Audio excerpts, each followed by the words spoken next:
Cette série de 2 vidéos explore les clôtures à chat.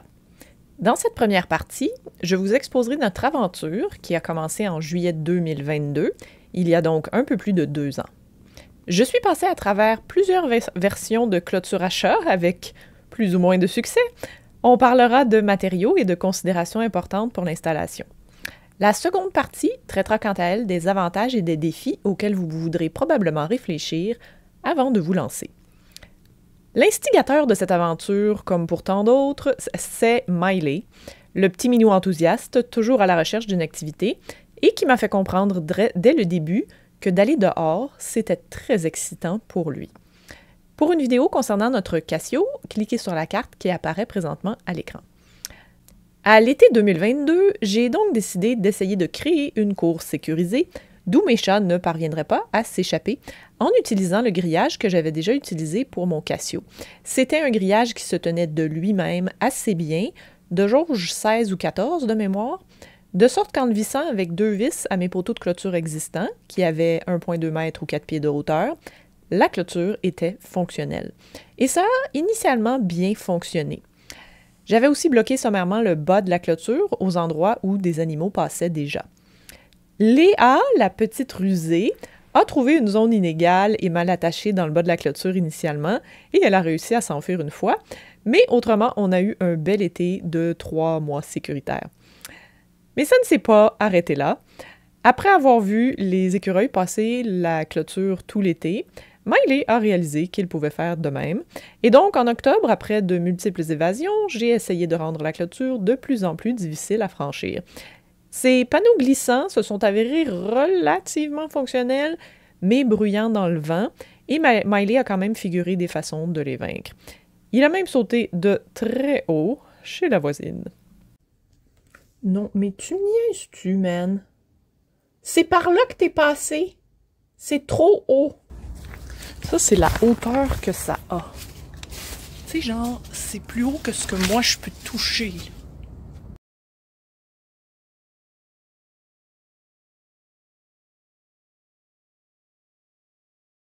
Donc, en novembre, je me suis avouée vaincue.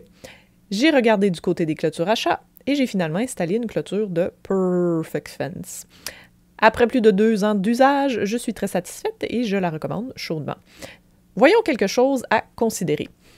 Tout d'abord, la compagnie m'a beaucoup aidé à bien planifier le tout. Ils veulent vraiment que ça marche et ils vous éviteront de l'installer si ça risque de ne pas fonctionner.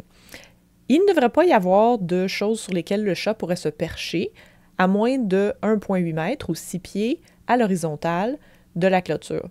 Parce que si le chat peut se percher aussi proche, il pourrait sauter sur le dessus de la clôture et risquer de s'enfuir.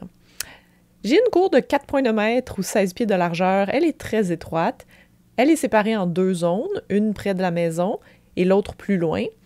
La section près de la maison a un arbuste et un arbre qui la rendait beaucoup plus difficile à sécuriser. Perfect Fence m'a suggéré de séparer la cour en 2 et de créer un tunnel entre la maison et la section plus éloignée de la cour, soit celle qui est plus grande et plus facile à sécuriser. C'était une excellente idée et j'ai conçu le tunnel avec le grillage que j'ai récupéré de ma clôture qui ne fonctionnait plus. J'ai utilisé des planches de clôture pour la base et je les ai reliées entre elles et déposées sur des pavés de béton, de manière à surélever le tunnel un peu du sol afin de diminuer les risques de pourriture. En 2 ans, j'ai pas eu à rien ajuster. Si ça avait été un tunnel en hauteur, je l'aurais fait plus robuste. J'ai créé une porte entre les 2 sections de la cour avec le tunnel qui se connecte à côté. Dans cette deuxième portion de cour, j'ai un cabanon et 3 arbres. Miley n'a jamais escaladé le cabanon. Par contre, je sais qu'il y a un chat qui s'était introduit dans la première année avant que je procède à des ajustements. Et lui, il a été capable de sortir en escaladant le cabanon. Donc, méfiez-vous. Perfect Fence m'avait d'ailleurs averti que ça pourrait être un problème. Le micocoulier est collé à la clôture, donc il n'était pas un problème. J'ai seulement coupé quelques branches trop basses. Le poirier est plus problématique. J'ai ajouté des crises carpettes pour le rendre plus glissant. Donc le tronc, ça le rend lisse et glissant et ça empêche que les chats puissent y grimper. J'ai aussi monté le filet dans l'arbre plus haut en utilisant des excédents et ça a rendu l'évasion impossible. Le cabanon de ma voisine est juste de l'autre côté aussi, puis ça rend l'introduction à cet endroit-là beaucoup plus difficile aussi. L'épinette n'a pas été un problème parce que les chats n'ont pas tendance à y monter à cause des épines. Donc, même si elle est mal située, c'est pas autant un problème que si ça avait été un arbre feuillu.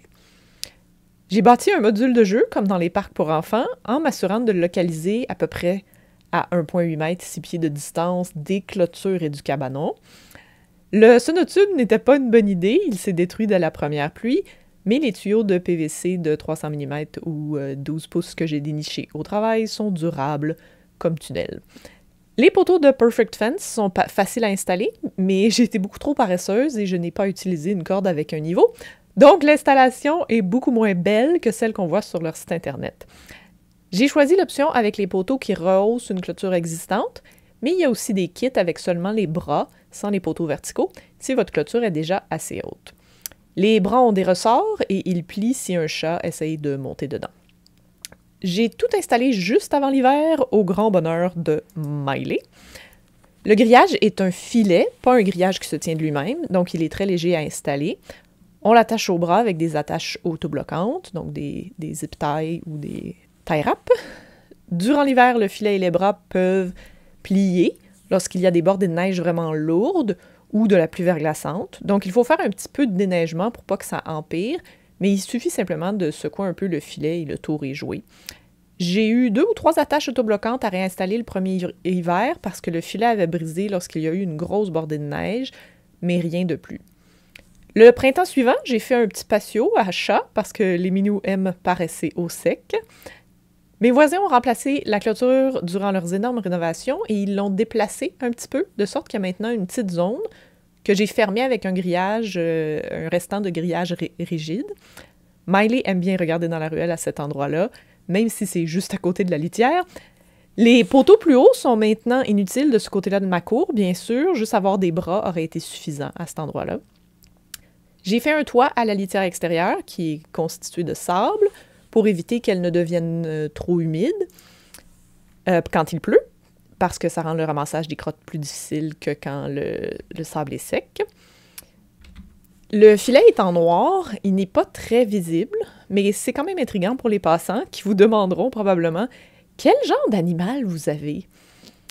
Moi, j'étais inquiète de voir si les oiseaux allaient voir le filet et ne pas se retrouver coincés dedans. 2 étés plus tard, il n'y a eu aucun problème. J'ai jamais vu un seul oiseau dans la clôture. Une chose importante, c'est d'aussi sécuriser le bas de votre clôture. Donc moi, j'ai utilisé mes restants de grillage rigide pour ce faire, en les ensevelissant un petit peu. Dans la section la plus proche de la maison, comme il me restait du filet, je l'ai simplement installé en l'attachant aux extrémités et aux arbustes. C'est suffisant pour que je laisse cette portion-là de la cour accessible aux chats quand je peux les surveiller. Ils ne se sont jamais échappés. Ça fait en sorte que je me permets de vous suggérer que si vous ne voulez pas payer pour une clôture à chat avec des bras pliables, vous pourriez potentiellement arriver à quelque chose de fonctionnel en utilisant du filet flexible que vous attacherez comme vous pourrez à votre clôture ou votre maison. Un filet souple, c'est beaucoup plus difficile à escalader et à passer par-dessus qu'un grillage rigide, parce que c'est vraiment pas stable. Donc, ça pourrait être assez, tout dépendant de votre chat. Si c'était à refaire, plutôt que d'essayer le grillage rigide que j'ai ici en premier, j'achèterais juste du filet souple. Puis je verrai ce que ça donnerait. Le filet souple utilisé par Perfect Fence est de marque Tenax. Vous le faites simplement se superposer au niveau de la porte de la cour. Vous aurez naturellement besoin d'un bras sur la porte et d'un bras sur le poteau juste à côté. Dans la prochaine vidéo, on explorera les avantages et défis que présentent les clôtures à chat.